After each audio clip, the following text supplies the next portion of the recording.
الحمد لله نحمده ونستعينه ونستغفره ونؤمن به ونتوكل عليه ونعوذ بالله من شرور أنفسنا ومن سيئات أعمالنا من يهد الله فلا مضل له ومن يضلله فلا هادي له ونشهد أن لا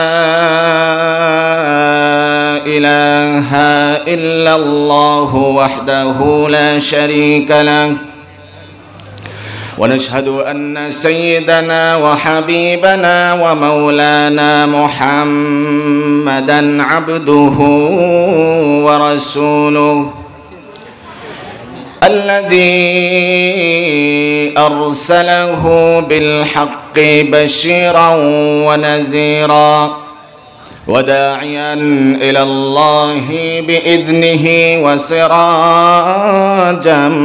منيرا أما بعد فقد قال الله تعالى في كلامه المجيد وفرقانه الحميد أعوذ بالله من الشيطان الرجيم بسم الله الرحمن الرحيم إن الله وملائكته يصلون على النبي يا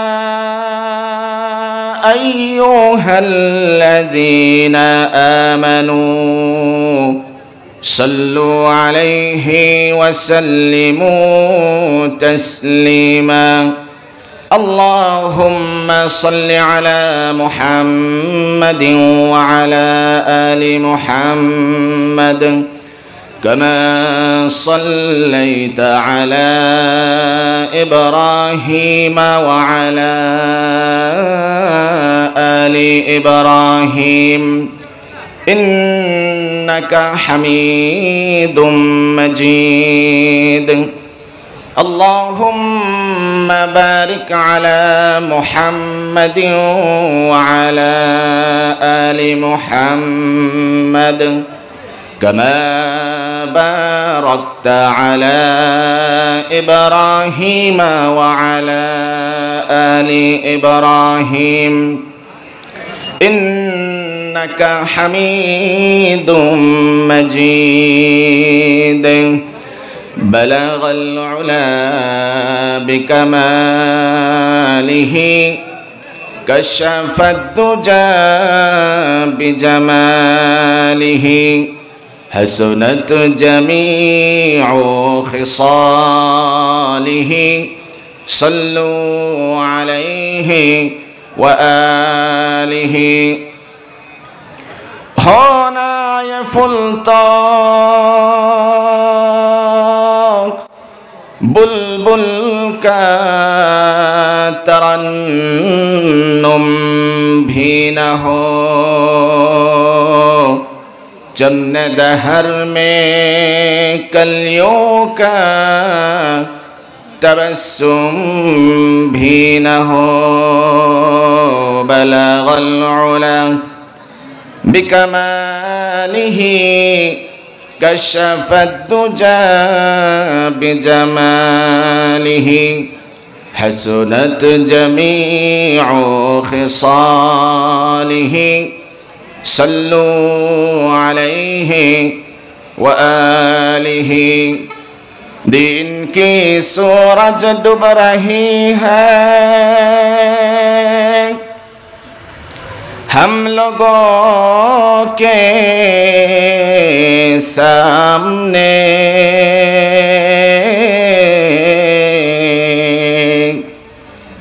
دین کی सूरज डूब रही है, हम लोगों के सामने रोज़े महशर क्या जवाब है, मुस्तफ़ा के सामने बलगल उला बिकमालिही कशफत दुजा बिजमालिही हसनत जमीउ खिसालिही सल्लु अलैहि व आलिहि। আল জামিয়াতুল ইসলামিয়া দারুল উলুম মাদ্রাসা ও এতিমখানার উদ্যোগে আয়োজিত 34তম তাফসীরুল কোরআন মাহফিলের পরম শ্রদ্ধাভাজন সভাপতি জনাব মোহাম্মদ আতাউর রহমান সরকার, সাবেক চেয়ারম্যান 7 নং খালিশা চাপানি ইউপি ও সভাপতি অত্র মাদ্রাসা। আজকের মাহফিলের প্রধান অতিথি রণাঙ্গনের লড়াকু সৈনিক বীর মুক্তিযোদ্ধা জনাব আলহাজ আফতাবউদ্দিন সরকার এমপি। আজকের মাহফিলে আরও বিশেষ গুণীজন প্রকৌশলী জনাব মোহাম্মদ আসফাউদ্দৌলা, জনাব মোহাম্মদ শহীদুজ্জামান সরকার, জনাব আলহাজ সেলিম সরকার সাহেব, জনাব মোহাম্মদ শাহ আখতারুজ্জামান চৌধুরী আকুল সাহেব। আমি সকলকে হৃদয়ের গহীন থেকে ফুলেল শুভেচ্ছা বিনিময় করছি। আজকের মাহফিলে উপস্থিত মুআজ্জাজ মুহতারাম ওয়াজিবুল ইহতিরাম হযরত উলামায়ে কেরাম আইম্মাতুল মাসাজিদ, আমার সামনে উপবিষ্ট দিন প্রিয় ইসলাম প্রিয় তাওহীদি জনতা, মাহফিলে উপস্থিত উল্লেখযোগ্য উপস্থিত তারুণ্যের উচ্ছ্বাস উদ্দীপনায় ভরপুর, অন্যায় অবিচারের বিরুদ্ধে বলিষ্ঠ কণ্ঠস্বর কিশোর তরুণ যুবকেরা, পর্দার আড়ালে অবস্থানরতা আমার শ্রদ্ধেয়া মা ও বোনেরা, সকলের প্রতি শ্রেণী মোতাবেক শ্রদ্ধা ভালোবাসা এবং স্নেহ জ্ঞাপন করছি। সেই সাথে মহান রব্বুল আলামিনের আলিশান দরবারে লাখো কোটি শুকর ও সুজুদ নজরানা হিসাবে পেশ করছি, যিনি এই মধ্য রজনীতেও জান্নাতের একটি সামিয়ানার নিচে আমাদেরকে দ্বীনের অতন্দ্র প্রহরী হিসাবে বসে থাকার সুযোগ করে দিয়েছেন। আপনারা খুশি না নারাজ? চিল্লায় বলেন খুশি না নারাজ? চিৎকার করে বলুন আলহামদুলিল্লাহ। আরো জোরে বলুন আলহামদুলিল্লাহ।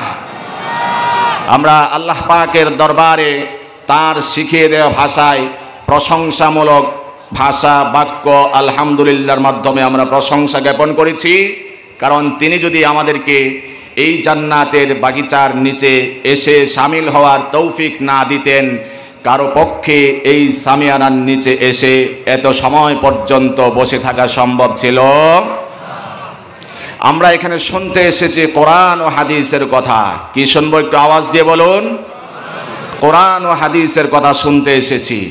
সুতরাং যে স্থানের মধ্যে কোরআন ও হাদিসের আলোচনা হয়, ওই স্থানের মতো শ্রেষ্ঠ কোনো স্থান, বরকতপূর্ণ স্থান আল্লাহর আসমানের নিচে জমিনের উপরে আর একটিও হতে পারে না। মাজালিসুল ইলমি হিয়া রাউদাতুম মিন রিয়াদিল জান্নাহ, যে স্থানের মধ্যে কোরআন ও হাদিসের আলোচনা করা হয়, আল্লাহ এবং তার পেয়ারা রাসূলের আলোচনা করা হয়, সেই স্থানটি গতানুগতিক কোনো স্থান বা মজলিসের মতো থাকে না, বরং আল্লাহর জান্নাতে পরিণত হয়ে যায়। সুবহানাল্লাহ বলেন। সুতরাং আমরা এখন কোথায় বসে আছি? জান্নাতের বাগানে বসে আছি। যত সময় পর্যন্ত এই জান্নাতের বাগানে আমরা বসে থাকব, ততক্ষণ পর্যন্ত আমাদের প্রতিটি শ্বাস নিঃশ্বাসের বিনিময়ে আল্লাহর ফেরেশতারা নেকি লিখে ভরপুর করে দিবেন। সুবহানাল্লাহ। সুতরাং আমরা ধৈর্য ধারণ করে শেষ পর্যন্ত মোনাজাত পর্যন্ত থাকবো ইনশাআল্লাহ। সকলের সমর্থন চাই, থাকবো ইনশাআল্লাহ। আল্লাহ সবাইকে কবুল করুন, বলুন আমিন। এই পৃথিবীতে যত মাখলুকাত রয়েছে যত জীব রয়েছে, যত প্রাণীকুল রয়েছে, সমস্ত মাখলুকের, সমস্ত প্রাণীকুলের, সমস্ত সৃষ্টিকুলের, সমস্ত জীবের সেরা জীব, শ্রেষ্ঠ জীব মানব সম্প্রদায়। জোরে বলুন সুবহানাল্লাহ। মানুষকে আল্লাহ রাব্বুল আলামিন সবচেয়ে আকর্ষণীয় করে, সবচেয়ে শ্রেষ্ঠত্বের আসনে সমাসীন করে সৃষ্টি করেছেন। সেই মানুষ ঈমান আনার পরেই আল্লাহর দৃষ্টিকোণ থেকে দামি হয়ে যায়। সাথে সাথে ঈমান আনার পরে যেই মানুষের ভিতরে তাকওয়া তথা আল্লাহ ভীতি, খোদা ভীতি রয়েছে, ওই মানুষটা ফেরেশতার চেয়েও আরও শ্রেষ্ঠত্বের আসনে সমাসীন হয়ে যায়। জোরে বলুন সুবহানাল্লাহ। আর যদি তাকওয়া কারো অন্তরে না থাকে, ওই মানুষটা ফেরেশতার কাতারে যাবে দূরের কথা, সে চলে যায় ইবলিস আজাজিলের কাতায়। কথা বলুন ঠিক কিনা?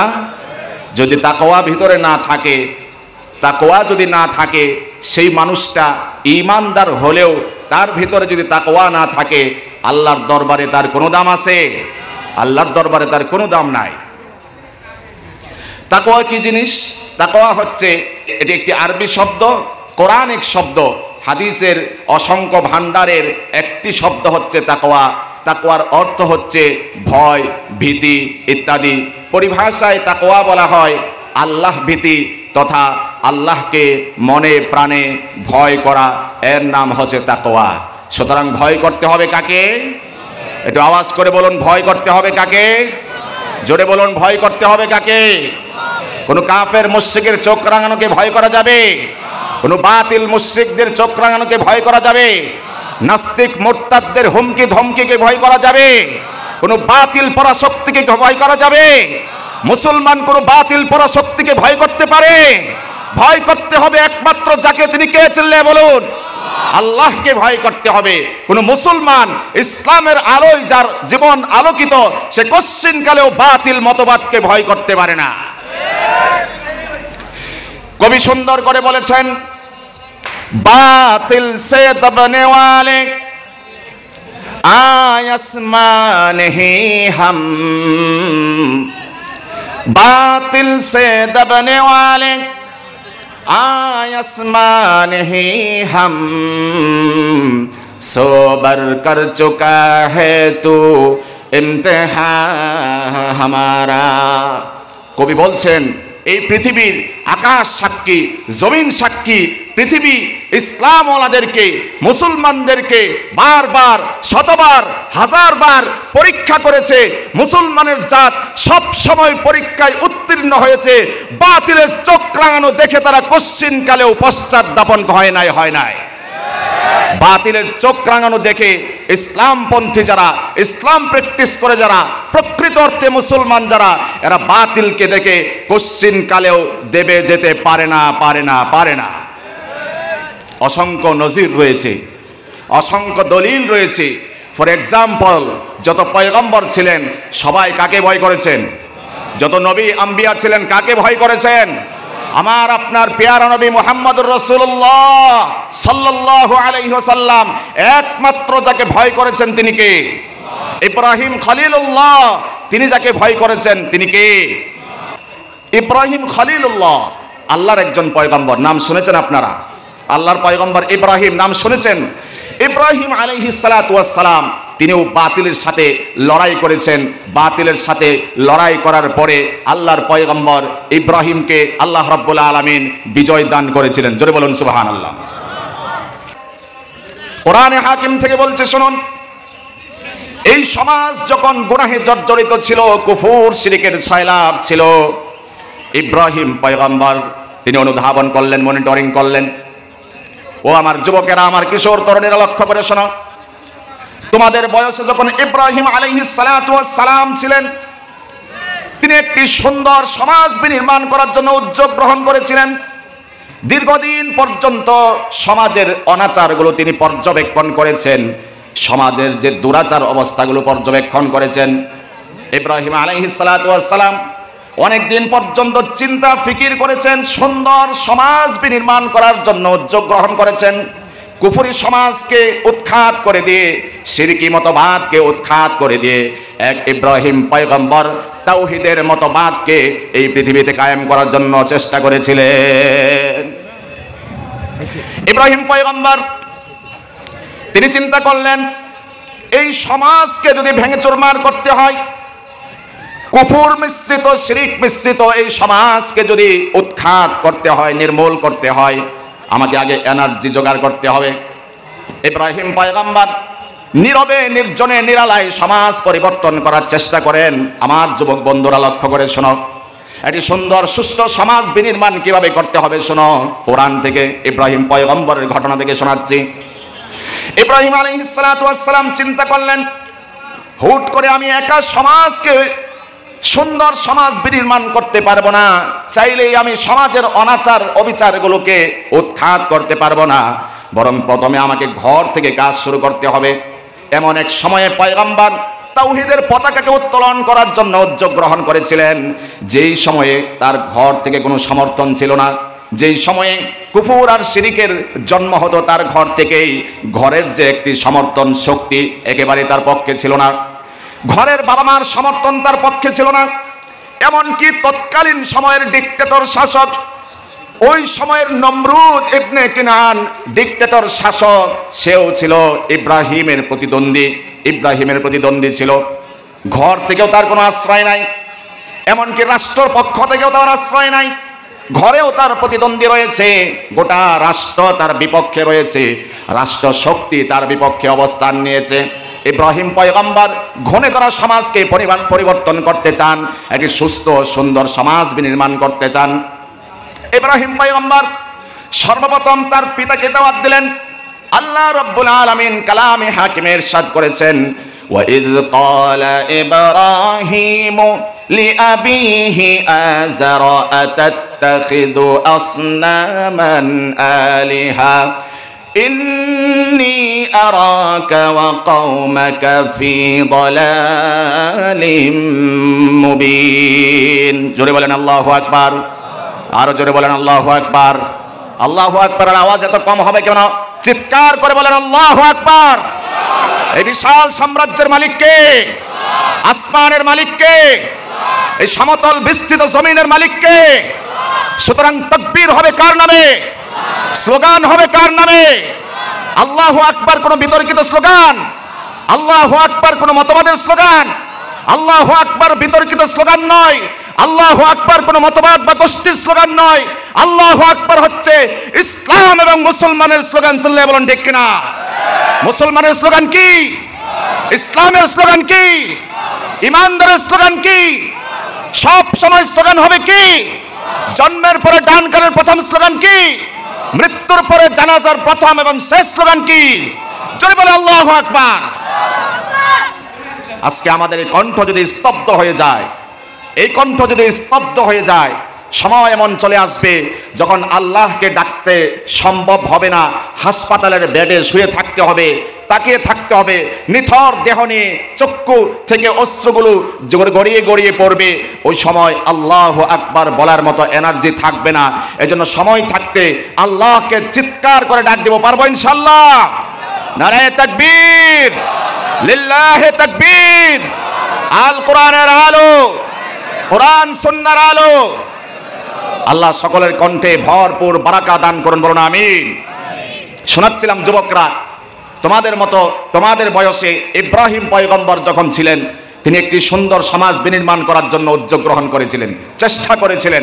ইব্রাহিম আলাইহিস সালাতু ওয়াস সালাম সর্বপ্রথম দাওয়াতের কাজ করেছেন বাহির থেকে না ঘর থেকে? আওয়াজ করে বলুন, ঘর থেকে না বাহির থেকে? ঘর থেকে বাবাকে দাওয়াত দিয়েছেন, আতাত্তাখিযু আসনামান আলিহা। ও আমার শ্রদ্ধাভাজন পিতা, আপনি এমন জিনিসের ইবাদত করছেন, এমন জিনিসের ইবাদত করছেন যেগুলোর স্ট্রাকচার, গঠন সবকিছুই মাটির তৈরি, মাটির নির্মিত পুতুলকে আপনি ইলাহ সাব্যস্ত করছেন। আমি তো দেখছি ইন্নী আরাকা ওয়া কওমাকা ফি দালালিম মুবিন। আপনি এবং আপনার যত সাঙ্গ পাঙ্গ রয়েছে, গোটা সম্প্রদায়, গোটা গোষ্ঠী স্পষ্ট সুস্পষ্ট গোমরাহির মধ্যে নিমজ্জিত রয়েছে। এবার আবারও দ্বিতীয় পয়েন্টে দাওয়াত দিলেন। কোরআনে হাকিমে ইরশাদ হয়েছে, এই কেমন জিনিসের ইবাদত করেন যেই জিনিস মুখ খুলে কথা বলতে পারে না, যেই জিনিস কানে শুনতে পায় না, যেই জিনিস নিজের কাজ করতে পারে না, এমন জিনিসের ইবাদত কেন করছেন? লিমা তা'বুদু মা লা ইয়াসমাউ ওয়া লা ইউবসিরু ওয়া লা ইউগনি আনকা শাইআ। যেই জিনিস চোখে দেখে না, কানে শুনতে পায় না, এমন জিনিসের ইবাদত কেন করছেন? যেই জিনিস আপনার অপকার করতে পারে না, এমন জিনিসের ইবাদত লিমা কেন করছেন আপনি? বারবার যখন সন্তান বিনয়ের সাথে বাবাকে দাওয়াত দেয়, ইসলামের বার্তা মেসেজ প্রেজেন্ট করে, বাবা কর্ণপাত করে না। শেষ পর্যায়ে অধৈর্য হয়ে বলল, আরাগিবুন আনতা আন আলিহাতি ইয়া ইব্রাহিম। হে ইব্রাহিম, 100 বৎসর ধরে, 1000 বৎসর ধরে আমার 14 পুরুষ যেই মাটির তৈরি পুতুলকে পূজা করে আসছে, তাদের ব্যাপারে তুমি আমাকে নিরুৎসাহিত করতে আসছো। লা ইল্লাম তানতাহি লা আরজুমান্নাকা ওয়াহজুরনি মালিয়া। যদি ইতিমধ্যে এই কাজ তুমি পরিত্যাগ না করো, তাহলে তোমার মাথাকে চূর্ণ বিচূর্ণ করে দেওয়া হবে। চিল্লায় বলেন নাউজুবিল্লাহ। বাবাকে বিনয়ের সাথে দাওয়াত করছে, তাওহীদের বার্তা বাবার কানে পৌঁছানোর চেষ্টা করছে, অথচ বাবা তার সন্তানকে এইভাবে হুমকি ধমকি দিয়েছে, লা ইল্লাম তানতাহি লা আরজুমান্নাকা ওয়াহজুরনি মালিয়া। যদি তুমি এই কাজ না ছেড়ে দাও, তাহলে আমার এই বাড়ি ছেড়ে তুমি আমাকে ছেড়ে চলে যাও। তারপরেও যুবকেরা, ইব্রাহিম পয়গম্বর বাবার সাথে বেয়াদবি করে নাই, বাবার সাথে বেয়াদবি করে নাই। তিনি তখনও দীপ্ত কণ্ঠে বলেছেন, সাআস্তাগফিরু লাকা রাব্বি ইন্নাহু কানা বি হাফিয়া। ও আমার প্রাণের পিতা, শ্রদ্ধাভাজন পিতা, আপনি আমাকে দূরে ঠেলে দিলেও আমি বলছি, যতক্ষণ পর্যন্ত আল্লাহ আমাকে নিষেধ না করবেন, ততক্ষণ পর্যন্ত আমি আপনার সন্তান ইব্রাহিম, আপনি বাবার জন্য আল্লাহর দরবারে মাগফিরাত চেয়ে যাব। আল্লাহু আকবার। এবার শর্ট করে বলছি, ফানাযারা নাজরাতান ফিন নুজুম। একদিন ইব্রাহিম পয়গম্বর তিনি আকাশের দিকে তাকালেন। নাজরাতান ফিন নুজুম, নাজমুনের বহুবচন হচ্ছে নুজুম, যার অর্থ হচ্ছে নক্ষত্র রাজি। নক্ষত্র রাজির দিকে তিনি ফিরে তাকালেন। কে তাকালেন? একটু আওয়াজ করে বলুন, কে যেন তাকালেন? ইব্রাহিম আলাইহিস সালাতু ওয়াস সালাম আসমানের দিকে তাকালেন। ফানাযারা নাজরাতান ফিন নুজুম। ইতিমধ্যেই তাদের অর্থাৎ তৎকালীন সময়ের যে ডিক্টেটর শাসক ছিল নমরুদ ইবনে কিনান, সে এবং তার দলবল মেলায় যাবে, উৎসবে যাবে। ইতিমধ্যে ইব্রাহিম পয়গম্বরের সমবয়সী যে যুবকরা ছিল, তারা ইব্রাহিম পয়গম্বরকে গিয়ে ইনভাইট করলো, ইব্রাহিম, আমরা তো মেলায় যাচ্ছি, তোমাকেও নিয়ে যেতে চাই, চলো আমাদের সাথে মেলায় চলো। ইব্রাহিম পয়গম্বর জবাব দিলেন, ফাকালা ইন্নী সাকিম। না, তোমরা মেলায় যাও, কিন্তু আমি যেতে পারছি না। তার কারণ হচ্ছে আমি অসুস্থ রয়েছি, অসুস্থতার কারণে আমি তোমাদের সাথে মেলায় যেতে পারছি না। বাস্তবিক পক্ষে তিনি অসুস্থ ছিলেন না, তারপরেও তিনি বলছেন, ইন্নী সাকিম, আমি অসুস্থ আছি, যেতে পারছি না, তোমরা যাও। আল্লাহর পয়গম্বর সত্য কথা বলেন না মিথ্যা কথা বলেন? একটু ঈমানের চেতনায় উজ্জীবিত হয়ে সকলে যৌথ কণ্ঠে বলুন, নবীরা সত্য বলেন না মিথ্যা বলেন? সত্য কথা বলেন। কিন্তু তিনি বলেছেন ইন্নী সাকিম, আমি অসুস্থ, অথচ বাস্তবে তিনি অসুস্থ না। এখানে প্রশ্ন আসে কিনা জোরে বলুন? প্রশ্ন আসে। বাস্তবে তিনি অসুস্থ না, কিন্তু দাবি করছেন অসুস্থ। এর ব্যাখ্যা শুনুন। অনেকগুলো ব্যাখ্যার মধ্যে একটি তাফসীর হচ্ছে, অসুস্থ মানুষ দুই ভাবে হয় এবং দুই অসুস্থতার জন্য আরবিতে সাধারণত দুই শব্দ ওয়ার্ড ব্যবহার করা হয়। শারীরিকভাবে যদি কেউ অসুস্থ হয়, তাকে বলা হয় মারিদুন, মিম র ইয়া দদ, মারিদুন। শারীরিকভাবে যিনি অসুস্থ তাকে বলা হয় মারিদুন, আর মানসিকভাবে যিনি অসুস্থতায় ভোগেন তাকে বলা হয় সাকিমুন। জিন কফ ইয়া মিম সাকিম, যিনি মানসিকভাবে অসুস্থ থাকেন তাকে বলা হয় সাকিম, আর যিনি শারীরিকভাবে অসুস্থ হন তাকে বলা হয় মারিদুন। সুতরাং যেই সময়ে একটি কুফরি মতবাদ রাষ্ট্রে বিরাজ করছিল, শিরকি মতবাদ রাষ্ট্রে বিরাজ করছিল, ঠিক ওই সময়ে আল্লাহর পয়গম্বর যিনি তাওহীদের কালিমা মানুষের কর্ণকুহরে পৌঁছে দিবেন, ওই সময় পয়গম্বর ইব্রাহিম আলাইহিস সালাতু ওয়াস সালাম সুস্থ থাকতে পারেন? মানসিকভাবে তিনি সুস্থ থাকতে পারেন নাই, ঘাবড়ে গিয়েছেন। এই সমাজকে কিভাবে, কুফরি সমাজকে, শিরকযুক্ত সমাজকে কিভাবে একটি নতুন সমাজ উপহার দেওয়া যায়, সুন্দর একটি সুস্থ সমাজ বিনির্মাণ করে দেওয়া যায়, তাওহীদের সমাজ কিভাবে প্রেজেন্ট করা যায়, তিনি চিন্তা ফিকির করলেন। যার কারণে তিনি জবাব দিয়েছেন ইন্নী মারিদুন বলেননি, বলেছেন ইন্নী সাকিম, আমি মানসিকভাবে অসুস্থ। ওরা তো আর এর ব্যাখ্যা জানতো না। তিনি যে জবাব দিয়েছেন ইন্নী সাকিম, কি তার অর্থ তারা ধরে নিয়েছে হয়তোবা শারীরিকভাবে অসুস্থ, যার কারণে সে যাবে না। ঠিক তেমনিভাবে আজকে পৃথিবীর যে কোনো প্রান্তে, সেটি হোক ফিলিস্তিন, হোক আফগানিস্তান, পৃথিবীর যে কোনো প্রান্তে কোনো একজন মুসলমান যদি আক্রান্ত হয়ে যায় বাতিল পরাশক্তির দ্বারা, আমার কোরআন ইসলাম যদি আক্রান্ত হয়ে যায় বাতিল পরাশক্তির দ্বারা, আমার ঈমান যদি আক্রান্ত হয়ে যায়, ইসলাম যদি আক্রান্ত হয়ে যায়, কোরআন সুন্নাহ যদি আক্রান্ত হয়ে যায়, আল্লাহ এবং তার রাসূলের আরশচুম্বী শান মর্যাদায় যদি কেউ আঘাত করে, এই দেশের তাওহীদি জনতা, ইসলামপন্থী জনতা চুপ করে বসে থাকতে পারে না। সকলে মানসিকভাবে অসুস্থ হয়ে যায়। চিল্লায় বলো ঠিক কিনা? তারা তখন মানসিকভাবে বিচলিত হয়ে যায়। কারণ আমার ফিলিস্তিনের ভাই ধুকে ধুকে মরছে, সেই অবুঝ শিশুকে জন্ম হওয়ার পরে বোম্বিং করে নিহত করা হচ্ছে, হত্যা করা হচ্ছে, খুন করা হচ্ছে, আমার মাকে, আমার বোনকে ধর্ষণ করা হচ্ছে। এই বিষয়গুলো যখন পৃথিবীর যে কোনো প্রান্তের মুসলমান পর্যবেক্ষণ করে, সেই মুসলমান মানসিকভাবে সুস্থ থাকতে পারে না। যার কারণেই তাওহীদি জনতা এবং ওলামায়ে কেরাম এবং সত্যিকার অর্থে যারা ইসলাম প্র্যাকটিস করেন, তারা তখন দুর্বল হয়ে যান, মানসিকভাবে অসুস্থ হয়ে যান, ঘাবড়ে যান। তারা চিন্তা করেন কিভাবে আমার মুসলমান বোনকে, তার ইজ্জত আব্রুকে হেফাজত করা যায়, কিভাবে আমার শিশু অবুঝ বাচ্চাকে বোম্বিংয়ের হাত থেকে রক্ষা করা যায়। এই ফিকিরে তারা মানসিকভাবে অসুস্থ হয়ে যান। ইব্রাহিম পয়গম্বর বলেছিলেন ইন্নী সাকিম। তিনি দেখতে পেলেন একটি শিরকি মতবাদ, একটি শিরকি সমাজ, তৎকালীন সময়ের নমরুদের সমাজ, সেটাকে তিনি ভেঙে চুরমার করবেন, তাওহীদি সমাজ একটি উপহার দিবেন। তিনি দেখতে পেলেন কুফরি সমাজের ছয়লাভ। তিনি চিন্তা করলেন এগুলোকে ভেঙে চুরমার করে, নির্মূল করে সুন্দর একটি সমাজ এই জাতিকে উপহার দিতে হবে। সেই জাতিকে এমন এক সমাজ উপহার দিতে হবে যেখানে দাঙ্গা হাঙ্গামা থাকবে না, হানাহানি থাকবে না, হিংসা বিদ্বেষ থাকবে না। এমন একটি তাওহীদপন্থী সমাজ এই জাতিকে উপহার দিতে হবে। ইব্রাহিম পয়গম্বর তাদেরকে ফিরে দিলেন, কি জবাব দিলেন? ইন্নী সাকিম, আমি অসুস্থ আছি, আমি মেলায় যাচ্ছি না, তোমরা যাও। তারা চলে গেল মেলায়। এবার ইব্রাহিম পয়গম্বর সেই মানসিকভাবে ভুগছিলেন, কিভাবে অ্যাটাক করা যায়, তাদের মূর্তির উপাসনালয়ে অ্যাটাক করা যায়, সেই বিষয়টিকে তিনি এত সময় পর্যন্ত চিন্তা ফিকির করে এখন বাস্তবায়নের জন্য অগ্রসর হচ্ছেন। আল্লাহু আকবার বলেন। লোকেরা চলে গেল মেলাতে। ইব্রাহিম পয়গম্বর এই সুযোগে তাদের দেবালয়ে, উপাসনালয়ে এসে সমস্ত মূর্তিগুলোকে ভেঙে চুরমার করে দিয়েছেন। জোরে বলেন আল্লাহু আকবার। সব মূর্তিগুলোকে চূর্ণ বিচূর্ণ করে দিয়ে বড় যে মূর্তি আছে সেই মূর্তির ঘাড়ে একটি কোঠার ঝুলিয়ে দিয়েছেন। আল্লাহু আকবার। এটি দিয়ে তুমি বোঝাতে চাইলেন যে এই সব চূর্ণ বিচূর্ণ করার পিছনে হাত রয়েছে বড় মূর্তির। কোন মূর্তির বলুন? বড় মূর্তির হাত রয়েছে, তিনি এটি বোঝাতে চাইলেন। লোকেরা এবার মেলা থেকে চলে আসলো, দেবালয়ে প্রবেশ করল। দেবালয়ে প্রবেশ করার পরে এই খারাপ অবস্থা দেখতে পেয়ে তারা হতাশা ব্যক্ত করলো। নমরুদ ইবনে কিনানকে ডাকলো, ওহে রাজা মহোদয়, ওহে আমাদের মহান প্রভু, ওহে আমাদের সরকার, আমাদের লিডার, দেখুন এখানে কি অবস্থা হয়েছে।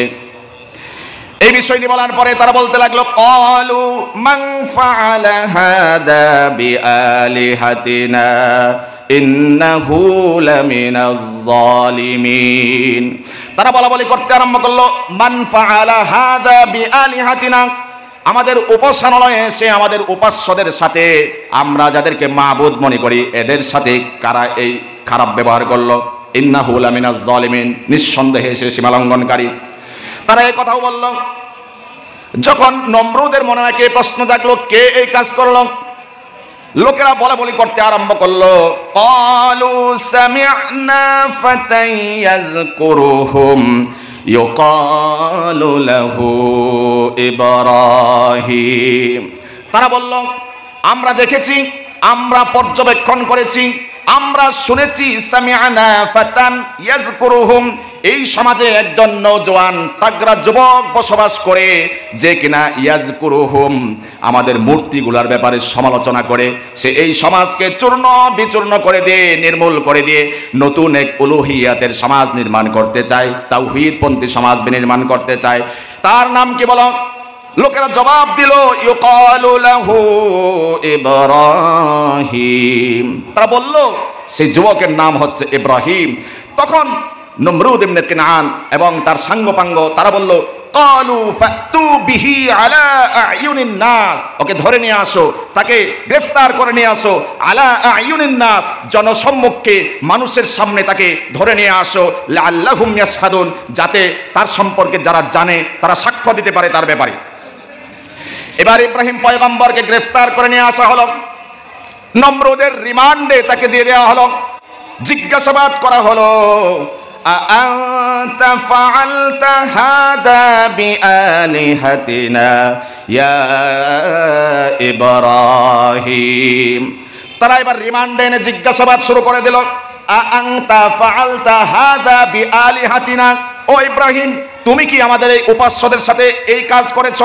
ইব্রাহিম আলাইহিস সালাতু ওয়াস সালাম ওই যে বড় মূর্তির ঘাড়ে কোঠার ঝোলা ছিল, তিনি তার দিকে ইশারা করলেন, বোঝাতে চাইলেন আমারে কেন দোষ, ওর দিকে তাকাও। এর অর্থ হচ্ছে সব মূর্তিগুলো চূর্ণ বিচূর্ণ হয়েছে, শুধুমাত্র একটি মূর্তির ঘাড়ের মধ্যে কোঠার ঝোলা রয়েছে, প্রমাণিত হয় সেগুলোকে ভেঙে চুরমার করেছে।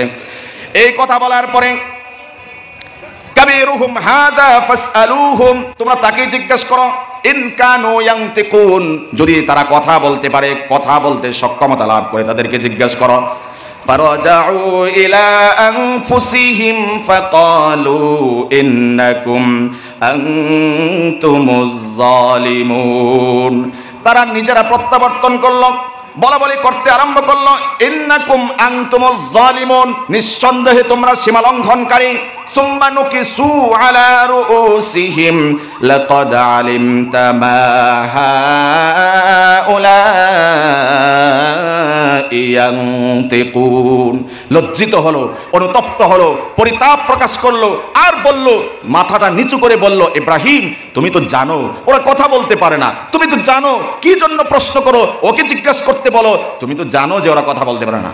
এই যে সমাজ বিনির্মাণ করার জন্য যে তিনি সেই সংগ্রাম শুরু করেছিলেন, একটি সুন্দর তাওহীদপন্থী সমাজ বিনির্মাণের জন্য যে উদ্যোগ গ্রহণ করেছিলেন, যুবক তোমাকে বলছি, তোমার মতো যুব বয়সে ইব্রাহিম পয়গম্বর সুন্দর একটি জাতি গঠন করার জন্য, সমাজ গঠন করার জন্য এই উদ্যোগ গ্রহণ করেছিলেন। তিনি এতদিন পর্যন্ত রিল্যাক্সে ফিকির করতে করতে এবার পয়েন্টে এসেছেন। তিনি বোঝাতে চাইলেন যে এমন জিনিসের ইবাদত করো যেটি আল্লাহ বলেছেন, আফাতা'বুদুনা মিন দুনিল্লাহ মা লা ইয়ানফাউকুম শাইআন ওয়ালা ইয়াদুররুকুম, যারা মানুষের উপকার করতে পারে না, তোমাদের উপকার, ওয়ালা ইয়াদুররুকুম অপকার করতে পারো না, আল্লাহকে বাদ দিয়ে তোমরা এদের ইবাদত করো।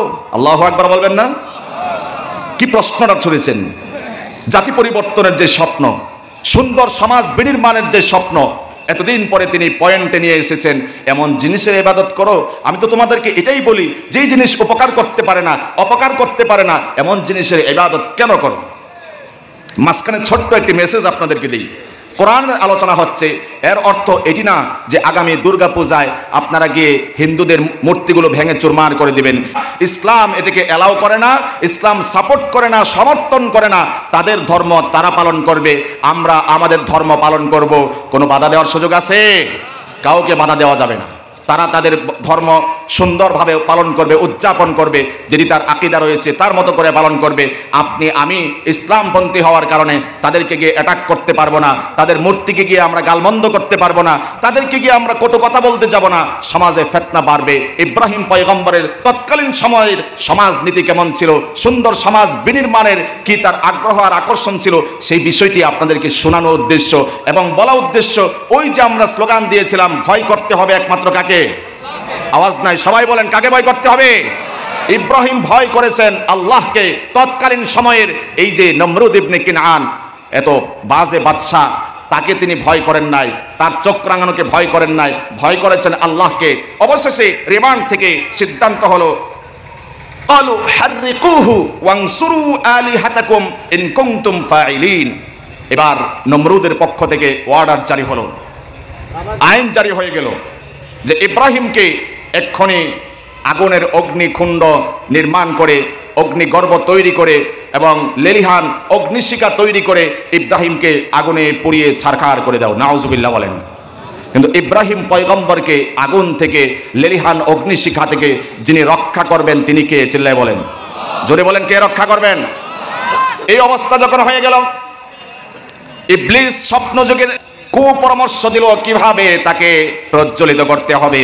কুপরামর্শ দিল, ইবলিস বলে দিল, তাকে তো এভাবে করতে পারবে না, খুন করতে পারবে না, তাকে আগুনে পুড়িয়ে দগ্ধ করতে পারবে না।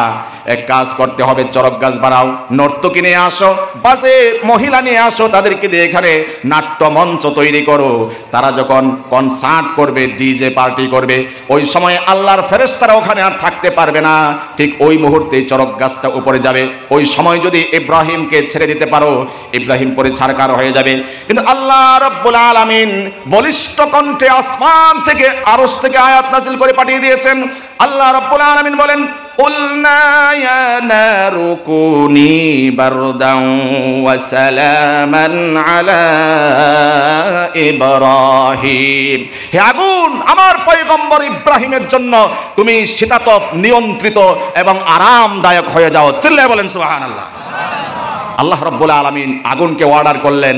আগুন কি আল্লাহর অর্ডার মানবেন না?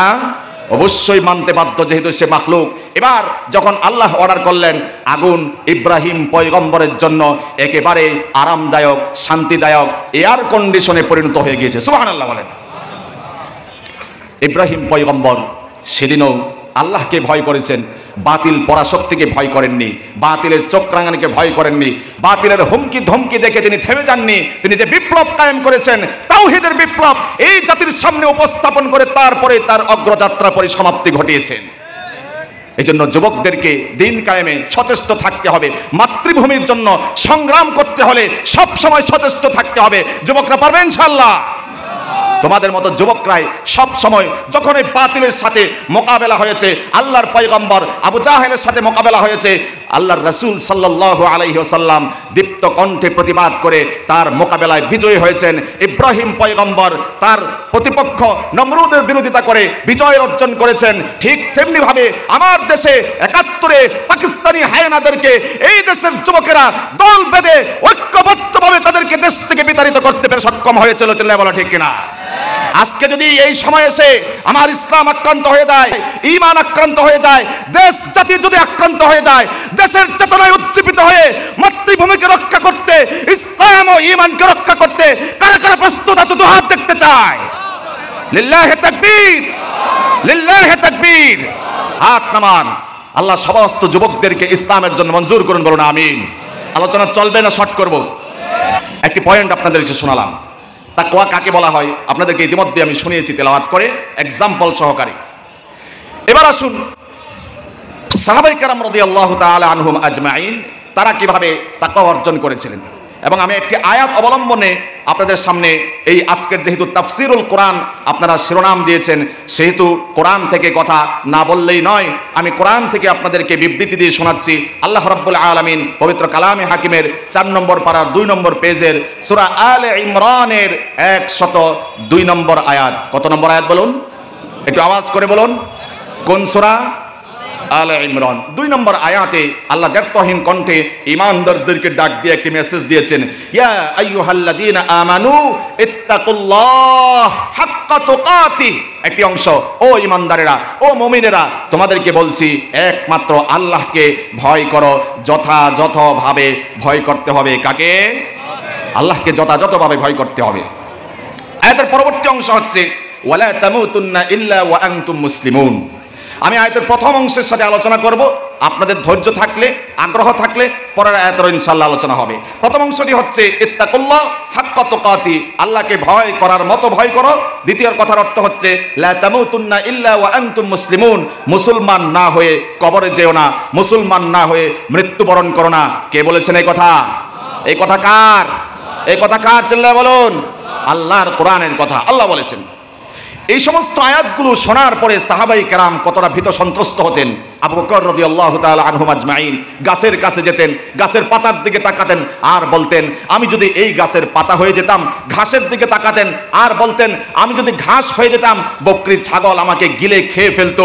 আহারে, আমি কেন মানুষ হলাম? যদি ওরকম হতাম, আমার কোনো হিসাব নিকাশের প্রশ্ন ছিল না। তারা জবাবদিহিতার ভয়ে এতটা ভীত সন্ত্রস্ত ছিলেন।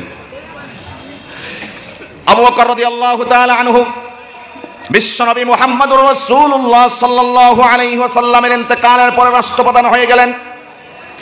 রাষ্ট্রপ্রধান হওয়ার পরে রাষ্ট্রের সমস্ত দায়িত্বশীল লোকদেরকে একটি মেসেজ দিলেন, ও আমার রাষ্ট্রের লোকেরা, দায়িত্বশীল লোকেরা, পৃথিবীর চতুর্দিকে তোমরা ছড়িয়ে যাও। এলান পাওয়ার পরে সমস্ত সাহাবীরা, দায়িত্বশীল লোকেরা এদিক ওদিক ছুটে গেল। আবু বকর রাদিয়াল্লাহু তাআলা আনহু বললেন, আমার রাষ্ট্রে কারা না খেয়ে আছো খুঁজে বের করে আনো, আমার রাষ্ট্রে কারা হত দরিদ্র রয়েছে তালাশ করে রিপোর্টগুলো নিয়ে আসো, তার খাবারের ব্যবস্থা করা হবে, তার অভাব দূর করার জন্য চেষ্টা করা হবে। এই ঘোষণা পাওয়ার পরে সমস্ত সাহাবায়ে কেরাম এক এক দিকে ছড়িয়ে ছিটিয়ে পড়লেন। হযরত ওমর রাদিয়াল্লাহু তাআলা আনহু, ওমর রাদিয়াল্লাহু তাআলা আনহু যেতে যেতে মদিনার নিম্নভূমি পাহাড়ি অঞ্চলে চলে গেলেন। সেখানে গিয়ে তিনি শুনতে পেলেন লোকেরা বলল, একজন বুড়ো মা, বয়োজ্যেষ্ঠ মা, বয়স হওয়ার কারণে ঘরে পানি আনতে পারেন না। আরো জানতে পারল মা বয়স্ক হওয়ার কারণে, বয়োবৃদ্ধা হওয়ার কারণে ঘরটা পর্যন্ত তিনি ঝাড়ু দিতে পারেন না, তার ঘরে পানি আনার জন্য একজন লোক প্রয়োজন হবে, ঘর ঝাড়ু দেওয়ার জন্য একজন লোক প্রয়োজন হবে। হযরত ওমর রাদিয়াল্লাহু তাআলা আনহু এই কথা শোনার পরে সাথে সাথে ওই বুড়ো মায়ের বাড়ির সামনে গিয়ে হাজির হয়ে গেলেন। আজকে যদি ওমরের মতো এই প্রত্যেকটা ঘরের প্রত্যেকটা সন্তান ছেলেরা যদি ওমরের আদর্শে আদর্শবান হয়ে আজকে মায়ের সেবা করতে পারত, একজন মা ভিক্ষার হাত মানুষের কাছে পাততে হতো না, একজন মা হতদরিদ্র হওয়ার কারণে রাস্তায় রাত যাপন করতে হতো না, একজন মা শেষ বয়সে বৃদ্ধাশ্রমে যেতে হতো না, বরং সন্তানের কোলে স্বর্গীয় সুখ অনুভব করতে হচ্ছে। বলো ঠিক না? আজকে সেই ওমরের আদর্শ চেতনা যুবকের ভিতরে নাই। নিজের মাকে পর্যন্ত তারা রেসপেক্ট করতে জানে না, নিজের মায়ের সেবাটুকু পর্যন্ত করতে জানে না। মায়ের খেদমত করে যুবকেরা জান্নাত অর্জন করার স্বপ্ন দেখে না। অথচ একজন রাষ্ট্রপ্রধান, তিনি আবু বকরের পরে রাষ্ট্রপ্রধান হবেন, তিনি খবর পেয়েছেন একজন বুড়ো মা, কার মা তিনি জানেন না, শুধু লোকমুখে শুনতে পেয়েছেন ওখানে একজন মা আছে, বুড়ো মা, যে নাকি ঘর ঝাড়ু দিতে পারে না, যে নাকি ঘরে পানি আনতে পারে না। তিনি এই সংবাদ পাওয়ার সাথে সাথে বুড়ি মার দরজার সামনে গিয়ে উপস্থিত হয়ে গিয়েছেন। সুবহানাল্লাহ বলেন। সুতরাং ইসলাম মায়ের জাতিকে সম্মানিত করেছে না অসম্মানিত করেছে? আওয়াজ করে বলেন, সম্মান দিয়েছে না অসম্মানিত করেছে? সম্মানের আসনে, সর্বোচ্চ আসনে সমাসীন করেছে মায়ের জাতিকে ইসলাম। ইসলাম কোনো সন্দেহ নাই। কোন মানব রচিত সংবিধানে এই মায়ের জাতিকে এই শ্রদ্ধা ভক্তি দেওয়া হয় নাই, বরং সংবিধান হচ্ছে আল্লাহর কোরআন। এই কোরআনই দিতে পারে একমাত্র সুখ আর শান্তি। চলে বলো ঠিক কিনা? কোরআন দিয়েছে সম্মান, ইসলাম দিয়েছে সম্মান। মায়ের জাতিকে তিন ভাগে বিভক্ত করেছে। সন্তান যখন জন্মগ্রহণ করে তখন সে কন্যা, কন্যার যখন বিবাহ হয় তখন সে হয় কারো স্ত্রী, বধূ। স্ত্রী যখন প্রেগনেন্ট হয়, কিছুদিন পরে বাচ্চা প্রসব হয়, তখন সে হয়ে যায় মা। এই ইসলাম, এই কোরআন, এই সুন্নাহ কন্যাকে মর্যাদার আসনে সমাসীন করেছে, বধূকে মর্যাদার আসনে সমাসীন করেছে। এমনকি এই ইসলাম এবং রাসূলুল্লাহ সাল্লাল্লাহু আলাইহি ওয়াসাল্লাম মায়ের জাতিকে সর্বোচ্চ আসনের সমাসীন করেছেন। চিল্লায় বলেন সুবহানাল্লাহ। একজন সাহাবী জিজ্ঞেস করলেন, ইয়া রাসূলুল্লাহ, আমি আমার পক্ষ থেকে সবচেয়ে বেশি রেসপেক্ট যাকে করব তিনি কে? আল্লাহর হাবিব জবাব দিলেন, উম্মুকা, তোমার মাকে তুমি বেশি সম্মান করবা। আবার জিজ্ঞেস করলেন, তারপর কে? জবাব দিলেন, তোমার মাকে বেশি সম্মান করবা, তার হক বেশি। তারপর জিজ্ঞেস করলেন তৃতীয়বার, তারপর কে? নবীজি এবারও জবাব দিলেন, তোমার মা। চতুর্থবার বললেন, এবার কে? নবীজি 4 নম্বরে বললেন, আবুকা, তোমার বাবা। তিনটি বার মায়ের কথা উচ্চারণ করে আল্লাহর হাবিব সাল্লাল্লাহু আলাইহি ওয়াসাল্লাম মাতৃ জাতিকে সর্বোচ্চ আসনে সমাসীন করেছেন। চিল্লায়ে বলেন ঠিক কিনা? মায়ের জাতিকে ইসলাম সম্মান দেয় না। কে দিয়েছে? কোরআন দিয়েছে, আল্লাহ এবং তার রাসূল দিয়েছে। মায়ের জাতিকে সম্মান দিয়েছেন। মায়ের ঘর থেকে যখন ফুটফুটে একটি কন্যা সন্তান জন্মগ্রহণ করে, সমাজের অনেক মূর্খ অজ্ঞ লোকেরা নাক ছিটকায়, চেহারাটা মলিন হয়ে যায় যদি শুনতে পায় মায়ের গর্ভে কন্যা সন্তান হয়েছে। এমন সমাজে আছে না নাই বলুন? বিশ্বনবী বলেছেন, যার ঘরে একটি কন্যা সন্তান রয়েছে, কন্যা সন্তান জন্ম হওয়ার পরে কন্যা সন্তানকে সে ব্যক্তি কষ্ট দিল না, তার প্রতি অসন্তোষ প্রকাশ করলো না, এমনকি কন্যা সন্তানের উপর পুরুষ সন্তানকে, ছেলে সন্তানকে অগ্রাধিকার দিল না। বিশ্বনবী বলেছেন, কাল কিয়ামতের ময়দানে আল্লাহ রাব্বুল আলামিন তাকে জান্নাতের মেহমান করে নেবে। একজন কন্যা সন্তানের বাবা হওয়ার এই সারপ্রাইজ। সাহাবী প্রশ্ন করলেন, ইয়া রাসূলুল্লাহ, কারো যদি 2 জন হয়, 3 জন কন্যা সন্তান হয়, নবীজি বলেছেন তাকেও আল্লাহ জান্নাতুল ফেরদাউসের মেহমান করে নেবেন। সুবহানাল্লাহ। তবে সেইভাবে সন্তানদেরকে গঠন করতে হবে, সেইভাবে সন্তানদের হক আদায় করতে হবে, ইসলাম প্র্যাকটিস করাতে হবে, কোরআন ও সুন্নাহর শিক্ষায় শিক্ষিত করতে হবে, ধর্মীয় শিক্ষা দিতে হবে। যদি এমনটি না হয়, অদূর ভবিষ্যতে হতে পারে অদূর ভবিষ্যতে যেই সন্তানকে ছোট্টবেলায় তার এই অবুঝ হৃদয়ে কোরআনের বীজ, ইসলাম চর্চার বীজ বপন করলাম না, সেই সন্তান অদূর ভবিষ্যতে বাবাকে মাকে ঘাড় ধাক্কা দিয়ে বৃদ্ধাশ্রমে পাঠাতে পারে। চিল্লায় বলেন ঠিক কিনা? সন্তানকে ছোট্টবেলায় পড়াতে হবে। এই যে মাদ্রাসা, জামিয়াতুল ইসলামিয়া, দারুল উলুম মাদ্রাসা, এতিমখানা, এমন শিক্ষা প্রতিষ্ঠানে প্রাথমিক শিক্ষা তাকে দিতে হবে, কোরআনের শিক্ষা, আলিফের শিক্ষা তাকে দিতে হবে, ইসলামের শিক্ষা। তারপরে আপনি যদি তাকে জাগতিক শিক্ষায়, একাডেমিক শিক্ষায় শিক্ষিত করতে চান, আমাদের পক্ষ থেকে কোনো আপত্তি নাই, কোরআন সুন্নাহর দৃষ্টিতে কোনো আপত্তি নাই। তবে আপনাকে আমি সাজেস্ট করছি, বাচ্চাটাকে প্রথম আপনি আল্লাহ শেখান, বাচ্চাকে আপনি সূরা শেখান, সূরা ফাতিহা শিক্ষা দিন, বিশুদ্ধভাবে কোরআন শিক্ষা দিন, জানাজার নামাজের দোয়া শিক্ষা দিন, নামাজের প্র্যাকটিক্যাল শিক্ষা দিন। যদি এতটুকু করতে পারেন, আপনার সন্তান যদি ডাক্তার, ব্যারিস্টার, ইঞ্জিনিয়ার যাই হোক না কেন, শেষ বয়সে আপনাকে বৃদ্ধাশ্রমে পাঠাবে না। চিল্লায় বলেন ঠিক কিনা? আপনারা বিরক্ত হচ্ছেন, অধৈর্য হচ্ছেন, ঘুম আসছে, একটু জিকির করুন, লা ইলাহা লা ইলাহা ইল্লাল্লাহ, লা ইলাহা ইল্লাল্লাহ, জোরে, লা ইলাহা ইল্লাল্লাহ, লা ইলাহা ইল্লাল্লাহ, লা ইলাহা ইল্লাল্লাহ মুহাম্মাদুর রাসূলুল্লাহ সাল্লাল্লাহু আলাইহি ওয়াসাল্লাম। বলছিলাম কোরআনের কথা, বলছিলাম ইসলামের দিক নির্দেশনার কথা, বলছিলাম বাচ্চাকে প্রথম শিক্ষাটা আরবির শিক্ষা দেওয়া, ইসলামের শিক্ষা দেওয়া। যদি দিতে পারেন, সুন্দর ভবিষ্যৎ হবে তার, এবং শেষ বয়সে বৃদ্ধাশ্রমে যেতে হবে না। আমরা দেখি উচ্চ শিক্ষিত যারা, কোরআন সুন্নাহর জ্ঞান ন্যূনতম নাই যাদের, তারাই এক সময় বাবা মাকে বৃদ্ধাশ্রমে পাঠায় নির্দয় পাষাণের মতো। কথা বলেন ঠিক কিনা? তারা এক সময় বাবা মাকে নির্দয়ের মতো, যেই বাবা তাকে প্রতিষ্ঠিত করেছে, এত উচ্চ আসনে সমাসীন করেছে, যেই বাবা তাকে এত অর্থ খরচ করে এত বড় প্রতিষ্ঠিত ব্যক্তিত্বে পরিণত করেছে, সেই বাবাকে পাষাণ্ডের মতো, নির্দয়ের মতো শেষ বয়সে বৃদ্ধাশ্রমে পাঠায়। এমন কুলাঙ্গার সন্তান আমরা ঘরে দেখতে চাই না। আল্লাহ আমাদেরকে হেফাজত করুন, বলুন আমিন। Education is the backbone of a nation.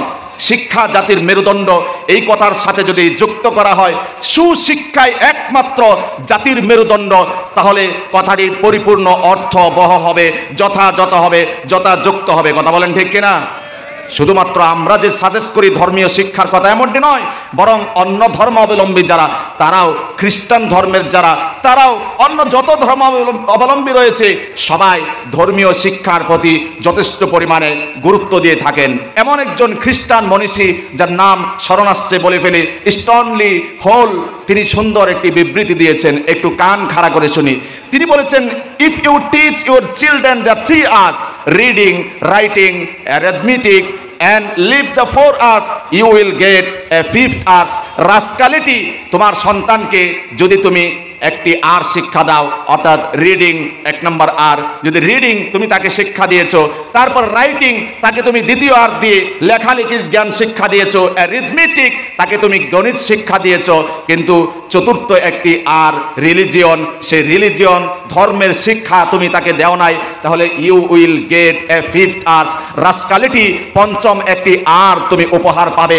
অর্থাৎ যদি ধর্মের শিক্ষায় শিক্ষিত বাচ্চাকে করতে না পারো, অদূর ভবিষ্যতে এই বাচ্চা হবে ইতর, বদমাস, এই টাইপের কিছু।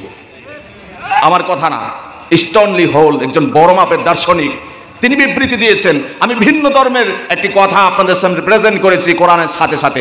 এই জন্য সকলেই আমাদের বাচ্চাকে মাদ্রাসার শিক্ষায় শিক্ষিত করি বা না করি, কমপক্ষে কোরআনের জ্ঞান, কোরআনের বীজ তাদের কচি অন্তর আত্মায় গেড়ে দেব। রাজি আছে ইনশাআল্লাহ? এতটুক যদি করতে পারেন, তাহলে অদূর ভবিষ্যতে গিয়ে বৃদ্ধাশ্রমে যেতে হবে না।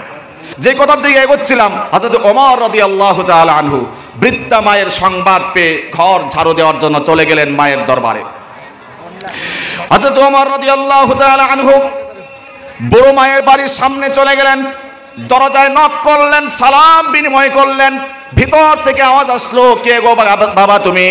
ওমর রাদিয়াল্লাহু তাআলা আনহু জবাব দিলেন, ও বুড়িমা, রাষ্ট্রপ্রধান আমাকে পাঠিয়েছেন, খলিফাতুল মুসলিমিন আমিরুল মুমিনিন আবু বকর সিদ্দিক রাদিয়াল্লাহু তাআলা আনহু আমাকে আপনার কাছে পাঠিয়েছেন।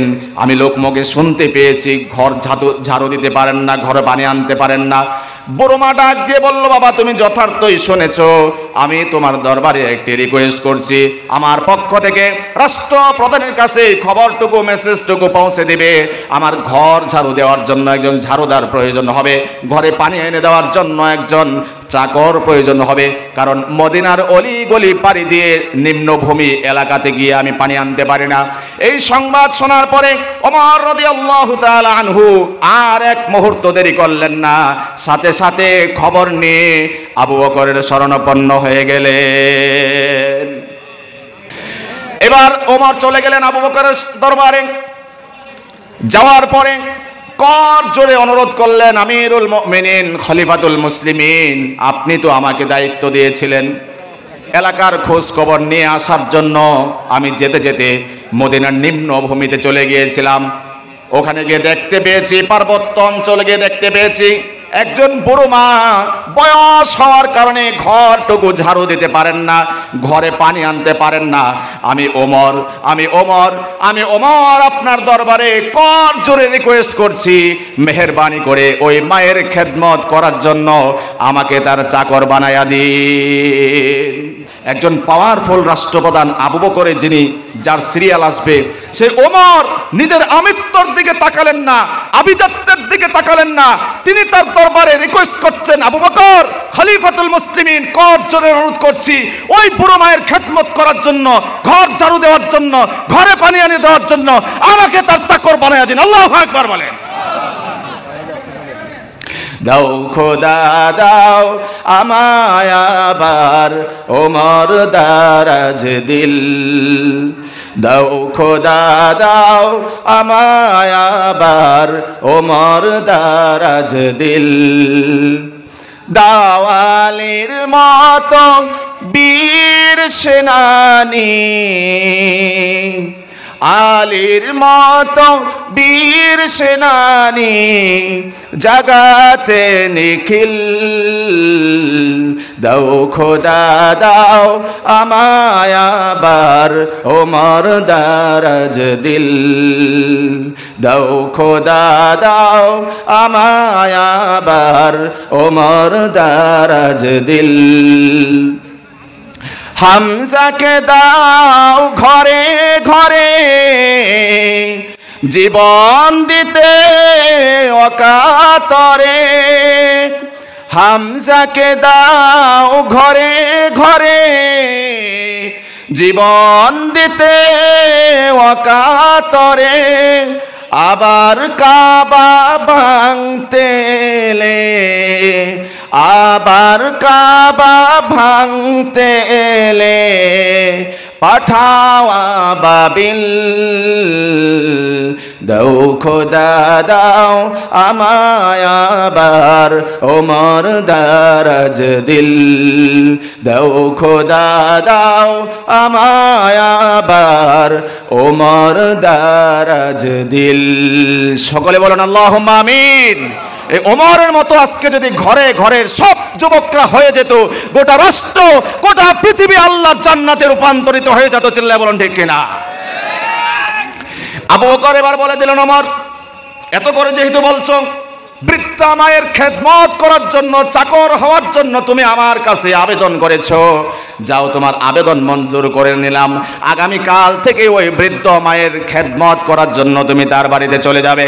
ওমর রাদিয়াল্লাহু তাআলা আনহু ঘোষণা পাওয়ার পরে আর দেরি করলেন না, বড় খুশি হয়ে গেলেন। পরের দিন ফজরের নামাজ আদায় করলেন। ফজরের নামাজ আদায় করে মায়ের বাড়ির সামনে গিয়ে হাজির হয়ে গেলেন। ভিতর থেকে আওয়াজ আসলো, নক করলেন, সালাম বিনিময় হলো। ভিতর থেকে জিজ্ঞাসা করা গেল, কে গো তুমি? জবাব দিল, মা আমি ওমর, গতকাল আপনার রিপোর্ট নিয়ে রাষ্ট্রপ্রধানের কাছে পৌঁছে দিয়েছি। রাষ্ট্রপ্রধান আমাকে আপনার চাকর হিসাবে নিযুক্ত করে দিয়েছে। আমি ওমরকে আপনার চাকর হিসেবে নিযুক্ত করে দিয়েছেন, আমি আপনার ঘর ঝাড়ু দেওয়ার জন্য এসেছি, আপনার ঘরে পানি এনে দেওয়ার জন্য এসেছি। আল্লাহু আকবার বলেন। মা জবাব দিল, বাবা ওমর, তোমার আসতে বড় দেরি হয়ে গিয়েছে, বরং তুমি আসার আগে আল্লাহর এক বান্দা আমার ঘর ক্লিন করে ঝাড়ু দিয়ে, এমনকি আমার ঘরে পানি দিয়ে আল্লাহর ওই বান্দা মুহূর্তের মধ্যেই বিদায় হয়ে গিয়েছে। ওমর জিজ্ঞেস করলেন, মা কে এই কাজ করলো? দায়িত্ব তো আমাকে দেওয়া হয়েছে, রাষ্ট্রপ্রধান আমাকে জিম্মাদারি দিয়েছেন, কিন্তু এই কাজ কে করলো? আপনি কি তাকে দেখেছেন? না, আমি তাকে দেখে নাই, আমার সাথে পর্দা করেছে, পর্দা করে লুকিয়ে লুকিয়ে আমার ঘর ঝাড়ু দিয়ে ঘরের ভেতরে পানি এনে দিয়ে সে চলে গিয়েছে, আমি তাকে দেখে নাই, বেশভূষা দেখি নাই, গঠন স্ট্রাকচার আমি কিছুই দেখতে পাই নাই। ওমর রাদিয়াল্লাহু তাআলা আনহু বিচলিত হলেন, হয়রান হলেন, চোখ থেকে অশ্রুগুলো বিসর্জন দিলেন, গড়িয়ে গড়িয়ে পড়ে গেল। এবার বুড়িমা জবাব দিল, তাকে সাজেশন করে দিল, ওমর আমার খেদমত যদি করতে চাও, ঘরে যদি পানি এনে দিতে চাও, ঘরে যদি আমার ঝাড়ু দিতে চাও, তোমাকে আমি সাজেস্ট করছি, এত পরে আসলে হবে না, ঘর ঝাড়ু দিতে হলে আরো আগে আসতে হবে। ওমর রাদিয়াল্লাহু তাআলা আনহু চোখের পানিগুলো মুছতে মুছতে বাড়ি ফিরে গেলেন, আর চিন্তায় চিন্তিত হয়ে গেলেন। দায়িত্ব দেওয়া হলো আমাকে, কে এই কাজ করে? এই ফজরের নামাজ আদায় করার পরে আসলে যদি দেরি হয়ে যায়, আগামী কাল থেকে তাহাজ্জুদের নামাজ পড়েই বুড়ির মায়ের খেদমত করার জন্য চলে আসবো। সুবহানাল্লাহ বলেন। এই কাজ কথা অনুযায়ী তিনি কাজ করে বসলেন। পরের দিন তাহাজ্জুদের নামাজ আদায় করে চলে আসলেন, দরজায় নক করলেন, শর্ট করে বলছি। ভিতর থেকে আওয়াজ আসলো, কে গো তুমি? মা, ওই যে গতকাল এসেছিলাম ফজরের নামাজ আদায় করে, আমি ওমর আপনার ঘরটা ঝাড়ু দিতে এসেছিলাম, আপনার ঘরে পানি এনে দেওয়ার জন্য এসেছিলাম, গতকালকে আসতে দেরি হয়েছিল, ফজরের পরে এসেছিলাম, যার কারণে আমি আপনার খেদমত টুকু করতে পারলাম না, আজকে ফজরের আগেই চলে এসেছি। আল্লাহু আকবার বলেন। ফজরের আগে তাহাজ্জুদের নামাজ পড়ে চলে এসেছি, মা ঝাড়ুটা দেন, আপনার ঘরটা ঝাড়ু দিয়ে দেই, কলসটা দেন, পানির মস্কটা দেন, ওই পার থেকে পানি এনে দেয়। বুড়িমা জবাব দিল, বাবা ওমর তোমার আজকেও আসতে বড় দেরি হয়ে গিয়েছে, বরং তুমি আসার আগে আমার ঘর আল্লাহর এক বান্দা ঝাড়ু দিয়ে চলে গিয়েছে। ওরে বাবা, তোমার আজকেও তো আসতে দেরি হয়েছে, তুমি আসার আগে আল্লাহর কোন বান্দা আমার ঘর ক্লিন করে চলে গিয়েছে, ঘরের ভিতরে পানি এনে চলে গিয়েছে। তুমি যদি আমার খেদমত করতে চাও, সাজেস্ট করছি এত পরে আসলে হবে না, আরো আগে আগে আসতে হবে। চিল্লায় বলেন আল্লাহু আকবার। ওমর আরো হয়রান হলেন, আহারে ফজরের পরে আসলে যদি দেরি হয়ে যায়, তাহাজ্জুদের পরে আসলেও যদি দেরি হয়ে যায়, বুড়ো মায়ের খেদমত করতে পারি না, কে এই কাজ করে চলে যায়, আমার অগোচরে দেখতে বড় আশা জাগে, ইচ্ছে হয়। তিনি এবার কাঁদতে কাঁদতে চলে গেলেন।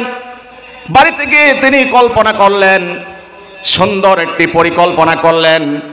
ফজরের পরে গেলে দেরি হয়ে যায়, তাহাজ্জুদ পরে গেলেও দেরি হয়ে যায়, আগামীকাল থেকে ইশার নামাজ আদায় করে বুড়ি মায়ের বাড়ির সামনে এসে দাঁড়িয়ে থাকবো, আল্লাহর কোন বান্দা বুড়া মায়ের ঘর সাফ করে দিয়ে যায়, বুড়ো মায়ের ঘরে পানি এনে দিয়ে যায়, দেখতে চায়। এই আশা নিয়ে তিনি পরের দিন ইশার নামাজ আদায় করেই মায়ের বাড়ির সামনে গিয়ে হাজির হয়ে গেল। মান খাফা মাকামা রাব্বিহি ওয়া নাহান নাফসা আনিল হাওয়া ফাইন্নাল জান্নাতা হিয়াল মাওয়া ইত্তাকুল্লাহ হাক্কা তুকাতি। ও ঈমানদারেরা, আমি আল্লাহকে ভয় করার মতো ভয় করো। তারা ভয় করার মতো করেছিলেন। সাহাবায়ে কেরাম রাদিয়াল্লাহু তাআলা আনহুম আজমাইন, তারা জবাবদিহিতার ভয় করতেন। আল্লাহ বলেছেন, জবাবদিহিতার ভয়ে নিষিদ্ধ কাজ থেকে যারা বিরত থাকবে, আমার আল্লাহর জান্নাত তাদের জন্য ওয়াজিব হয়ে গিয়েছে। চিল্লায়ে বলেন সুবহানাল্লাহ। ইন্নাল জান্নাতা হিয়াল মাওয়া, জান্নাত হবে তার একমাত্র ঠিকানা। মান খাফা মাকামা রাব্বি, তারা ভয় পেতেন আল্লাহর কাছে জবাব দিতে হবে। রাষ্ট্রপ্রধান আবু বকর দায়িত্ব দিয়েছেন ওমরকে, ওমরকে দায়িত্ব দেওয়া সত্ত্বেও একজন রাষ্ট্রপ্রধান ঘর থেকে বের হয়ে তিনি চলে যান মায়ের ঘর ঝাড়ু দেওয়ার জন্য। ও প্রতিযোগিতা চলছে। ওমর রাদিয়াল্লাহু তাআলা আনহু এবার দেখবেন কে সেই আল্লাহর বান্দা, কে এই বুড়িমার ঘর ঝাড়ু দিয়ে চলে যায়, কে এই ঘরে পানি এনে চলে যায়।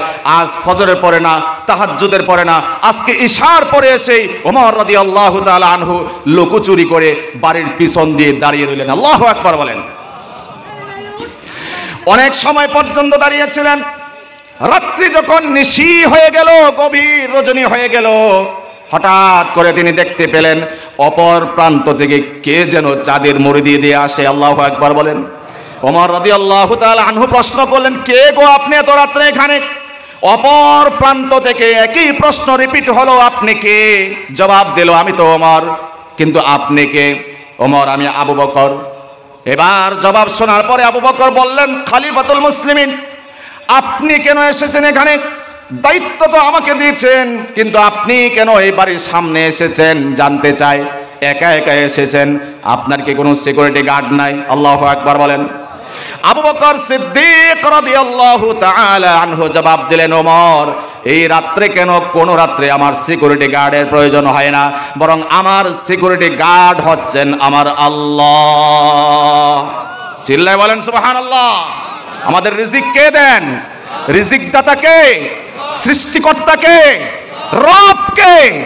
আল্লাহ আমার রব, আল্লাহ আমার, আল্লাহ আমার রব, এই রবে আমার সব, আল্লাহ আমার রব। আপনারা বিরক্ত হইতেছেন না তো? শেষ করে দিব না আর কিছুক্ষণ চলবে? একটু আওয়াজ শুনতে চাই, চলবে না শেষ করে দিব? আলহামদুলিল্লাহ। তাহলে আমার সাথে সাথে গাইতে পারবেন আপনারা ইনশাআল্লাহ? আল্লাহর নামে জিকির করছি, গুনাহ হবে? আল্লাহ আমার রব,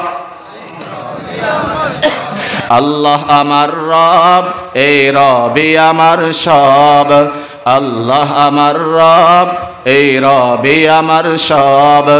দমে দমে তনু মনে তারি অনুভব, দমে দমে তনু মনে তারি অনুভব।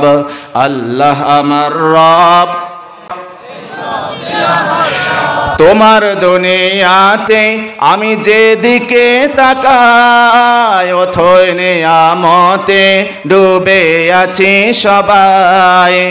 তোমার দুনিয়াতে আমি যেদিকে তাকাই, অথই নিয়ামতে ডুবে আছি সবাই।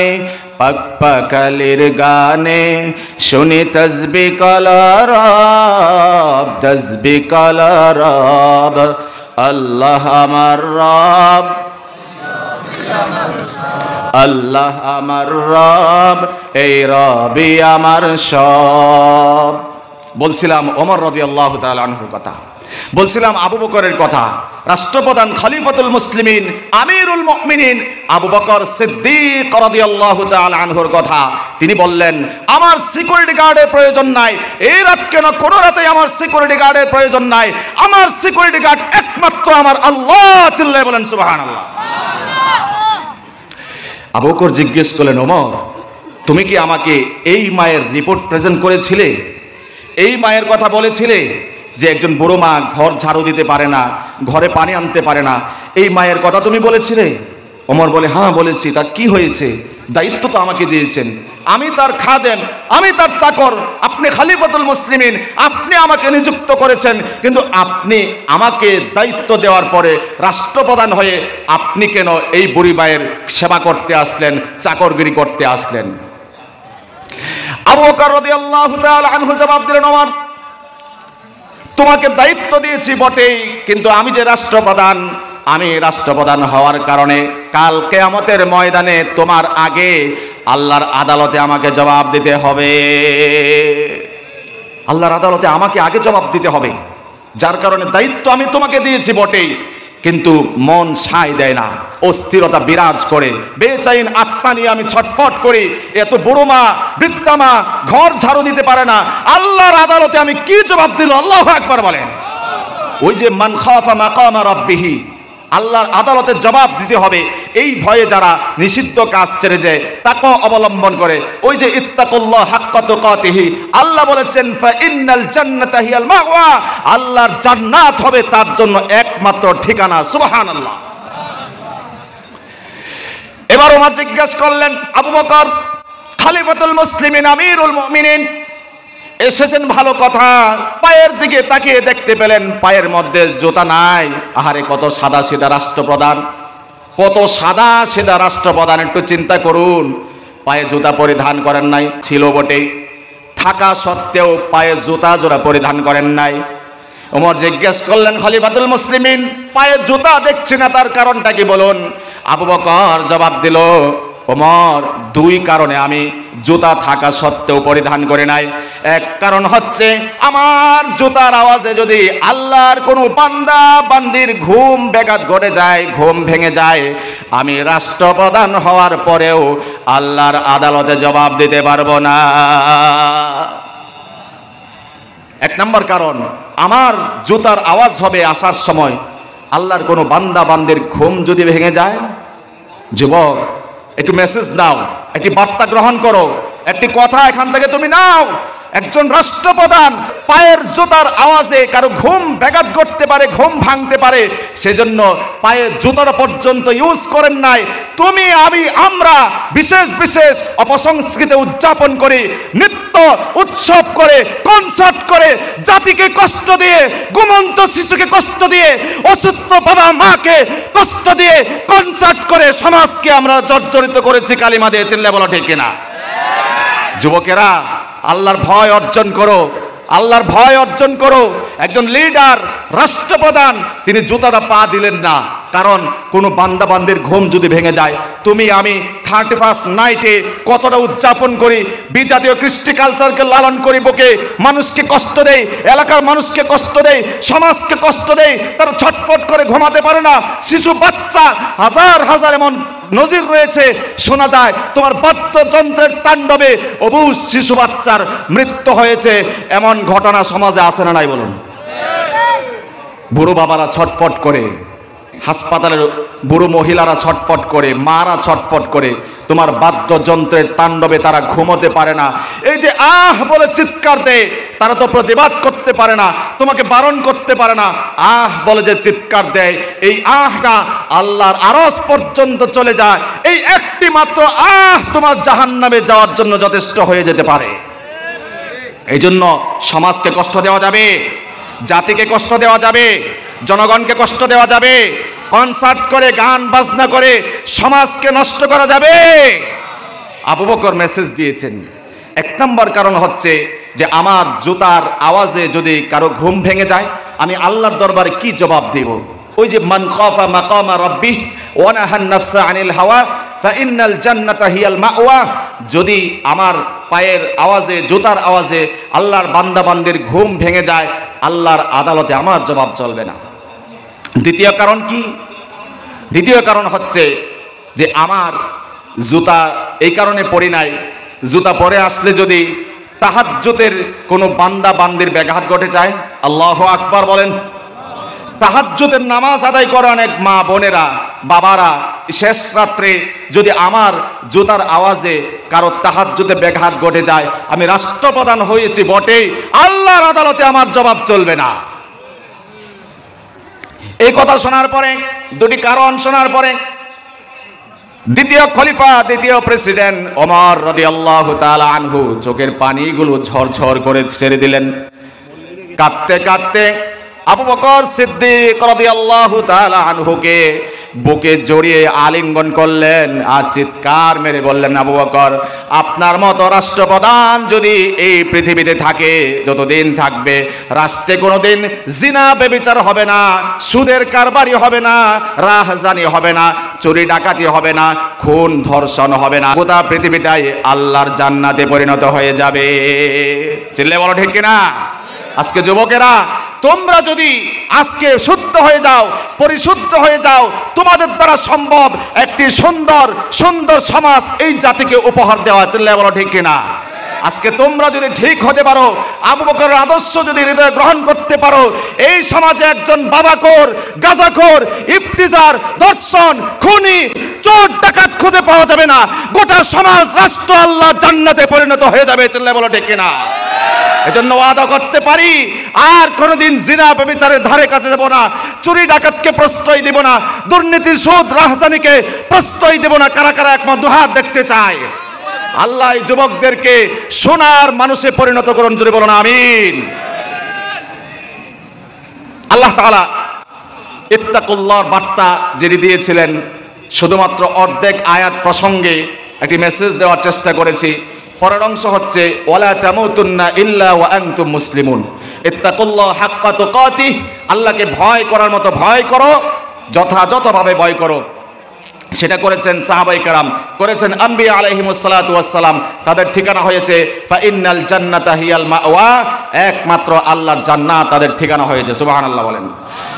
পরবর্তী অংশটা আমি বিস্তারিত বলবো না, শর্ট করে বলছি। ওয়ালা তামুতুন্না ইল্লা ওয়া আনতুম মুসলিমুন, তোমরা মুসলমান না হয়ে মৃত্যুবরণ করো না, মুসলমান না হয়ে তোমরা কবরে যেও না। এই কথা কার? আওয়াজ দিয়ে বলুন, কার কথা? কে বলেছেন এই কথা? আল্লাহ বলেছেন মৃত্যুবরণ করিও না ইল্লা ওয়া আনতুম মুসলিমুন, মুসলমান না হয়ে মৃত্যুবরণ করো না। মুসলমান হওয়ার অর্থটা কি? এর মূল শব্দে আসুন। আল ইসলাম এই শব্দ থেকে মুসলিম, মুসলিম থেকে মুসলমান, হিন্দি ভাষাতে বা উর্দু ফার্সি ভাষাতে মুসলমান বলা হয়, আরবিতে মুসলিম এক বচন এবং বহু বচন মুসলিমুন, মুসলিমিন এটিকে আরবিতে বলা হয়। আর আমরা যদি মুসলমান বলি, আমাদের বাংলা ভাষাতে অনেক বিদেশি ভাষার সংমিশ্রণ আছে না নাই? বলুন, জোরে বলেন, আছে না নাই? এই অঞ্চলে অনেক বেশি আছে। ডক্টর মোহাম্মদ শহীদুল্লাহ একজন জগৎ বিখ্যাত, দেশ খ্যাত একজন বড় মাপের সাহিত্যিক ছিলেন, বাংলা ভাষার উপরে পাণ্ডিত্য ছিল তার। তিনি বলেছেন, যেই ভাষাতে যত বেশি বিদেশি ভাষার সংমিশ্রণ রয়েছে সেই ভাষা তত বেশি সমৃদ্ধশীল। জোরে বলেন সুবহানাল্লাহ। আমাদের বাংলাদেশের মানুষ নিজের নাম লিখতে পারে না, এমন অনেক মানুষ আছে। নিজের কিছু একটা লিখতে পারে না, পড়তে জানে না, অনেক মানুষ আছে। কিন্তু সৌদি আরবে 1 মাস 2 মাস যেতে না যেতে অনর্গল আরাবিয়ানদের মতো আরবি বলতে পারে। কথা বললাম আমি। কি তার কারণ? এই যে আমার দেশের ভাষাতে বিদেশি ভাষার সংমিশ্রণ রয়েছে। নুরুল ইসলাম ফারুকি রহিমাহুল্লাহ সুন্নি মতাদর্শী একজন আলেম ছিলেন। তিনি বলেছেন, আমাদের মাতৃভাষায় বাংলা ভাষাতে 1টি 2টি নয়, 6000-এরও বেশি বিদেশি ভাষার সমাহার সংমিশ্রণ রয়েছে। সুবহানাল্লাহ বলেন। এই কারণেই তো আমরা বেশি বেশি করে অন্য ভাষাকে আয়ত্তে করতে সক্ষম হই, বিদেশি ভাষা বুঝতে সক্ষম হই। কিন্তু দুঃখ লাগে তখন যখন আমরা আমাদের কথার সাথে সাথে মাতৃভাষাকে আরো সৌন্দর্যমণ্ডিত করার জন্য, মাতৃভাষাকে আরো সমৃদ্ধশীল করার জন্য যখন কথার ফাঁকে ফাঁকে আমরা ইনশাআল্লাহ বলি, সুবহানাল্লাহ বলি, জাযাকাল্লাহ বলি, তখন আমার মাতৃভাষার সৌন্দর্য বেড়ে যায় না কমে যায়? আওয়াজ করে বলুন। সকলে সমর্থন দিতে হবে। বাড়ে না কমে? বেড়ে যায়। তার জ্বলন্ত একটি প্রমাণ হচ্ছে সে 1971 সালে আমার দেশের সবচেয়ে বড় লিডার বঙ্গবন্ধু শেখ মুজিবুর রহমান, তিনি দীপ্ত কণ্ঠে যে মার্চ মাসের ভাষণ দিয়েছিলেন, আমাদের কানে কর্ণকুহরে বেজে ওঠে, আমাদের হৃদয়ের চেতনাকে আরো বেশি উজ্জীবিত করে। তিনি বলেছিলেন, এবারে সংগ্রাম, মুক্তির সংগ্রাম, রক্ত যখন দিয়েছি রক্ত আরো দিব, তবু এই দেশের মানুষকে মুক্ত করে ছাড়ব। জোরে বলেন, মুক্ত করে ছাড়বো ইনশাআল্লাহ। যদি আমার দেশের ভাষাকে ইনশাআল্লাহ বলে অপবিত্র করা হয়, তাহলে অবশ্যই তিনি ইনশাআল্লাহ বলতেন না। আমরা দৃঢ় বিশ্বাস রাখি তার ইনশাআল্লাহ আল্লাহর প্রতি যে আস্থার বিশ্বাস তার হৃদয়ে ছিল, সেই আস্থার বিশ্বাসের কারণে আমরা একটি স্বাধীন ভূখণ্ড পেয়েছি লাল সবুজের পতাকা। চিল্লায় বলো ঠিক কিনা? সেই ইনশাআল্লাহর বজ্রধ্বনি দীপ্ত কণ্ঠ আজও আমাদের কর্ণকুহরে বাজে। মেসেজ দিতে হবে, হৃদয়ের জ্বালা তৈরি করতে হবে। সেই 71-এর মার্চ মাসের ভাষণকে এখানে জায়গা দিয়ে নিজেকে একজন সচ্ছল দেশপ্রেমিক হিসেবে প্রমাণ করতে হবে, আদর্শ নাগরিক হিসেবে প্রমাণ করতে হবে। চিল্লায় বলুন ঠিক কিনা? কিন্তু যারা আজকে টক শোতে এসে বলে, একসময় যুবকদেরকে জিজ্ঞেস করলে বলতো, কেমন আছো? ভালো আছি। কেমন শরীর স্বাস্থ্য কেমন? আলহামদুলিল্লাহ। এখনকার যুবকদের কথা বলে, কেমন আছো? আলহামদুলিল্লাহ ভালো আছি। তারপরে কি খেয়েছো? জাযাকাল্লাহ খেয়েছি। কখন যাবে? ইনশাআল্লাহ যাব। এই যে আরবিক শব্দগুলোর প্রয়োগ হয়েছে যুব সমাজের ভিতরে, কারণ একটি সময় এমন ছিল যুব সমাজ গান বাজনার আয়োজন করত, যাত্রা পালার আয়োজন করত। আজকে সেই অপসংস্কৃতির জাল ছেড়ে ফেলে দিয়ে যুবক সমাজ তাফসীরুল কোরআন মাহফিলের আয়োজন করেছিল। বলে ঠিক না? সেই দিন আজকে আর নাই। জ্বালাফোড়া হলে কাজ হবে না, পাগলা মলম ব্যবহার করো, পরামর্শ দিচ্ছি। এগুলো বলে যুবকদেরকে ইসলামের গণ্ডি থেকে পিছপা করা যাবে না, যাবে না, যাবে না। যুবকরা আজকে কথার ফাঁকে ফাঁকে ইনশাআল্লাহ বলে, এটি আমার মাতৃভাষাকে আরো সৌন্দর্যমণ্ডিত করে। যুবকরা আজকে থ্যাঙ্কস, ধন্যবাদের জায়গায় তারা বলে জাযাকাল্লাহ, সে নেকি অর্জন করে, মাতৃভাষাকে আরো সৌন্দর্য বর্ধন করে। যুবকরা আজকে ওয়াও না বলে কথায় কথায় বলে সুবহানাল্লাহ। আচ্ছা, আমাকে একটি নিরপেক্ষভাবে জবাব দিন, আমি কোনো ভাষার বিরোধিতা করছি না, আপনি আমাকে জবাব দিন, যদি কোনো আশ্চর্য জিনিস দেখে ওয়াও বলেন, কত নেকি? সবাই বলেন কত নেকি? মনে করেন আশ্চর্য কিছু একটা জিনিস দেখলেন, হাতিটা যতটুকু হওয়ার দরকার এর চেয়ে আরো যদি দ্বিগুণ দেখলেন, তাকায় দেখলেন, ওয়াও, কত নেকি হবে? কিন্তু আল্লাহর সৃষ্টি দেখলেন, সে বিশাল আকাশ, খুঁটিহীন আকাশ কে দাঁড়িয়ে রাখলো, সে বিশাল উট কে সৃষ্টি করলো, বিস্তৃত জমিন কে সমতল করে দিল, এই উঁচু উঁচু পাহাড় কে নির্মাণ করলো, নির্মাতাকে, প্রকৌশলীকে, এই বিশাল সমুদ্র তার নির্মাতাকে, উৎপত্তি স্থল থেকে এই বিশাল সৃষ্টি দেখার পরে আশ্চর্যান্বিত হয়ে বিস্ময় সূচক বাক্য যদি আরবিতে বলেন সুবহানাল্লাহ, নেকি আছে না নাই? বলুন জোরে বলেন, নেকি আছে না নাই? একবার সুবহানাল্লাহ বলার সাথে সাথে আল্লাহর জান্নাতে একটি জান্নাতি গাছ নির্মাণ হয়ে যায়। সুবহানাল্লাহ বলেন, সুবহানাল্লাহ।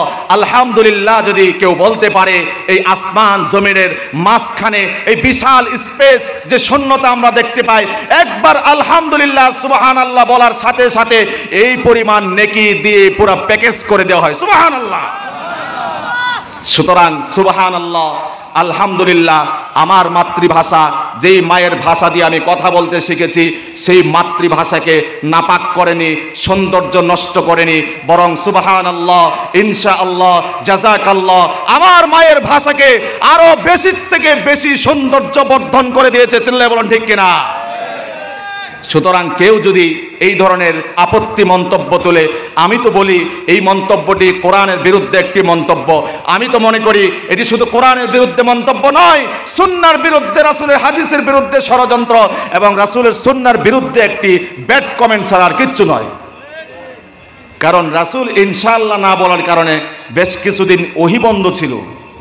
এই বাক্যটি তো আমার বঙ্গবন্ধু, তিনি ইনশাআল্লাহর দীপ্ত কণ্ঠ শাশ্বত বাণী উচ্চারণ করেছিলেন, তারপরে আমরা এই ভূখণ্ড পেয়েছি, লাল সবুজের পতাকা পেয়েছি।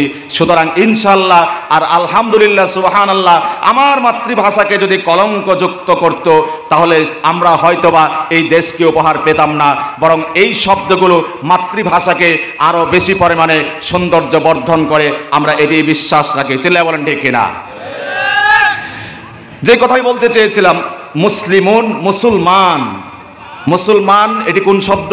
উর্দু ভাষার শব্দ, ফার্সিতেও ব্যবহার করা যেতে পারে। মুসলমান এটাকে নুনে গুন্না বলে, মাদ্রাসায় যারা পড়ে তারা জানে, কিন্তু আমরা মুসলমান বলি। মুসলমান এটি ভিন্ন ভাষার শব্দ। মুসলিম আরবি, মুসলিমুনা বহুবচন, মুসলিমিন এটিও বহুবচন, আর এক বচনে বলা হয় মুসলিম। আল্লাহ বলেছেন মুসলমান না হয়ে কবরে যেও না। মুসলমান হওয়ার অর্থ কি?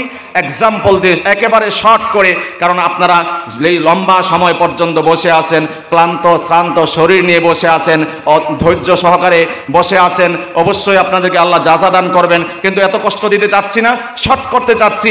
লা তামুতুন্না ইল্লা ওয়া আনতুম মুসলিমুন, মুসলমান না হয়ে কবরে যেও না। মুসলমান এর উৎপত্তি স্থল হচ্ছে আল ইসলাম। কি শব্দ বলুন? আল ইসলাম। ইসলাম থেকে মুসলিম, মুসলিমুন এই শব্দের উৎপত্তি হয়েছে। সুতরাং ইসলাম অর্থ কি? আওয়াজ করে বলেন, ইসলাম অর্থ কি? এটি একটি ভুল তর্জমা আমরা শুনেছি।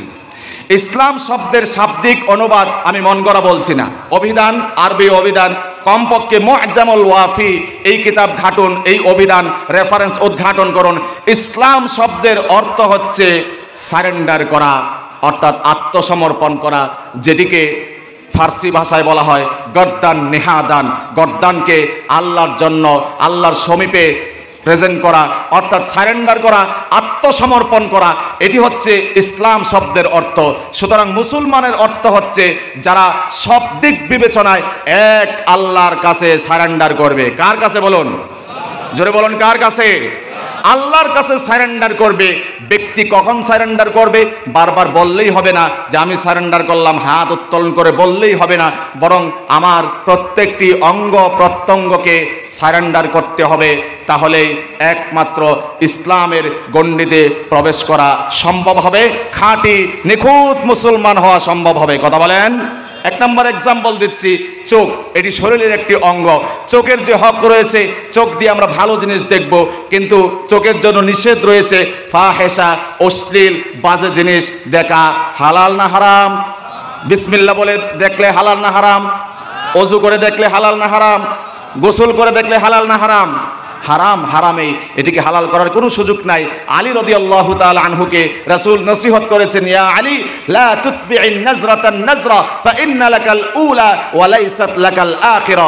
রাসূল বলেছেন, আলী তোমার জন্য পরনারীর প্রতি, সমস্ত পুরুষের জন্য পরনারীর প্রতি তাকানোকে নাজায়েজ করা হয়েছে, তবে ফা ইন্না লাকাল উলা, প্রথমবার যদি দৃষ্টি অনিচ্ছা সত্ত্বেও কোনো পরনারীর প্রতি চলে যায় তাহলে এটিকে ক্ষমা করা হয়েছে, ওয়ালাইসাত লাকাল আখিরা, কিন্তু আবারও তার দিকে ইচ্ছাকৃতভাবে তাকানো, এটিকে তোমার জন্য কেন, কোনো মানুষের জন্যই ইসলাম প্র্যাকটিস করে, ঈমান হৃদয়ে লালন করে, এদের জন্য জায়েজ করা হয় নাই। সুতরাং পরনারীর দিকে তাকানো জায়েজ হবে? আওয়াজ করে বলেন, জায়েজ হবে? ভুল বুঝবেন না যে একবার তাকানোর জন্য তো এখানে বলা হয়েছে। শর্ট করে একটি গল্প বলি, একেবারেই শর্ট করে। এভাবে ওয়াজ শোনার পরে নাকি এগুলোর কোনো যথার্থতা থাকতে হবে এমন না, গল্প মানেই বানোয়াট কিছু শিক্ষা থাকে অনেক সময়। এক যুবক ওয়াজ শোনার পরে, এই হাদিস শোনার পরে, সে রাস্তা দিয়ে যখন কোনো মেয়ে যায়, সেই হাদিসের উপরে এইভাবে আমল করতে চায়, যত দূর পর্যন্ত এক দৃষ্টিতে দেখা যায় তত দূর পর্যন্ত যুবক অসহায়, অনাথ, এতিমের মতো সেই সুন্দরী রমণীর দিকে তাকিয়েই আছে, আর ভিতরে ভিতরে কল্পনা করছে হাদিসে আছে একবার তাকানো যায়, দ্বিতীয়বার আর তাকানো জায়েজ নাই। ওই যুবক কি হাদিস বুঝেছে? আসলে হাদিস বুঝেছে? হাদিসের মূল অর্থ হচ্ছে অনিচ্ছায় যদি চোখ চলে যায় তাহলে দ্বিতীয়বার আর তাকানোর সুযোগ নাই। এটি হচ্ছে হাদিসের তর্জমা। এর অর্থ এটা না এক দৃষ্টিতে যত দূর দেখা যায় তাকায়াই থাকবো চোখের পলক পড়ার আগ পর্যন্ত, এমনটি নয়, বরং এই চোখ দিয়ে দেখতে হবে আল্লাহর এই সুন্দর পৃথিবীকে, চোখ দিয়ে দেখতে হবে আল্লাহর কোরআনকে, চোখ দিয়ে দেখতে হবে রাসূলের সুন্নাহ হাদিসকে, চোখ দিয়ে দেখতে হবে বাইতুল্লাহকে, চোখ দিয়ে দেখতে হবে রওজাকে, চোখ দিয়ে দেখতে হবে সবুজ গম্বুজকে, চোখ দিয়ে দেখতে হবে মামার শ্রদ্ধাভাজন মা এবং বাবাকে। চিল্লায় বলুন ঠিক কিনা? বিশ্বনবী বলেছেন, কোন ব্যক্তি যদি তার মায়ের চেহারার দিকে একবার রহমতের মায়ার নজরে তাকায়, আল্লাহ রাব্বুল আলামিন তার আমল নামায় একটি কবুল হজের সমপরিমাণ সওয়াব লিপিবদ্ধ করে দেন।